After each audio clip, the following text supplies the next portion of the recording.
Migration.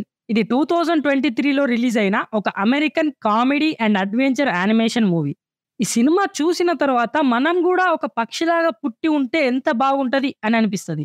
అలాగే పక్షి life ఇంత కష్టంగా ఉంటదా అని కూడా అనిపిస్తది. అండ్ మన డెవలప్‌మెంట్ పెరుగుతున్న కొద్దీ పక్షులు ఎంత ఇబ్బంది పడుతున్నాయో కూడా తెలుస్తది.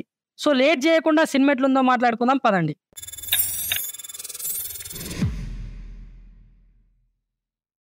మైగ్రేషన్ సినిమా ఎట్లుంది? ఫస్ట్ ఈ మూవీ ప్లాట్ ఏంటి? ఒక మిడిల్ క్లాస్ ఫ్యామిలీ లాంటి ఒక బాతుల కుటుంబం. న్యూ ఇంగ్లాండ్‌లోని ఒక చెరువులో బ్రతుకుతూ ఉంటారు. Mack Mallard, Pam Mallard, Dax Mallard, Gwen Mallard. అయితే మ్యాక్ ఎప్పుడు భయపడుతూ ఉంటాడు. తన ఫ్యామిలీకి ఏమీ కాకూడదు. ఈ చెరువు నుంచి బయటకెళ్తే ఎవరైనా తినేస్తారు, పిల్లలు చచ్చిపోతారు అని భయపడుతూ తన ఫ్యామిలీని ఆ చెరువు దాటకుండా అక్కడే ఉండేటట్టు చూసుకుంటాడు. కానీ ఈ ముగ్గురికి మాత్రం పైకి ఎగరాలి, ఈ ప్రపంచాన్ని చూడాలి, ఈ చెరువు ఒకటే ప్రపంచం గాదు, దీని బయట ఇంకో ప్రపంచం ఉంది, దాన్ని చూడాలి అనే మైండ్‌సెట్ వీళ్ళది. ఎక్కడ చెరువు దాటి బయటికెళ్తే ఎవరికైనా ఆహారం అయిపోతామేమో అనే భయం మ్యాక్‌ది. సో, ఫైనల్లీ జమైకా అనే ప్లేస్‌కి వెకేషన్‌కి వెళ్దామని డిసైడ్ అయిపోతారు. సో, ఆ జమైకా అనే ప్లేస్‌కి వెళ్ళే ప్రయత్నంలో ఎన్ని ఆటంకాలు ఎదుర్కొన్నారు, ఎన్ని ఇబ్బందులకు గురయ్యారు, ఎంత అడ్వెంచర్ జరిగింది, అండ్ ఒక పక్షి లైఫ్ ఎంత కష్టంగా ఉంటది అనేది మీరు సినిమా చూసి తెలుసుకోండి. అండ్ ఈ సినిమాలో విజువల్స్ ఉంటాయి. ఒక పక్షి పాయింట్ ఆఫ్ వ్యూలో చూస్తే ఈ ప్రపంచం ఇంత అందంగా ఉంటదా అనేటట్టు ఉంటాయి. యానిమేషన్ సినిమానే అయినా విజువల్స్ మాత్రం ఎక్సలెంట్ ఉంటాయి. And emotions. ఇప్పుడు కార్టూన్ యానిమేషన్ మూవీస్ అనేవి ఎక్కువగా చిన్న పిల్లలు చూస్తారు. అదే సినిమాని నువ్వు ఎమోషనల్‌గా కనెక్ట్ చేస్తే చిన్న, పెద్ద అని తేడా లేకుండా చూస్తారు.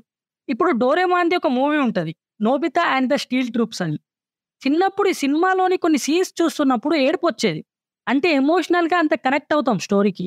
సో, కార్టూన్ మూవీస్ అయినా, యానిమేషన్ మూవీస్ అయినా ఎమోషనల్‌గా జనాల్ని కనెక్ట్ చేయగలిగితే చిన్న, పెద్ద అనే ఏజ్ డిఫరెన్స్ లేకుండా ప్రతి ఒక్కరు చూస్తారు సినిమాని.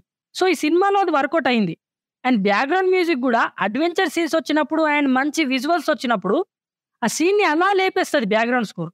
మీరొకసారి ఆ సీన్‌ని ఫస్ట్ సౌండ్‌తో చూసి, ఆ తర్వాత అదే సీన్‌ని మ్యూట్‌లో పెట్టి చూడండి.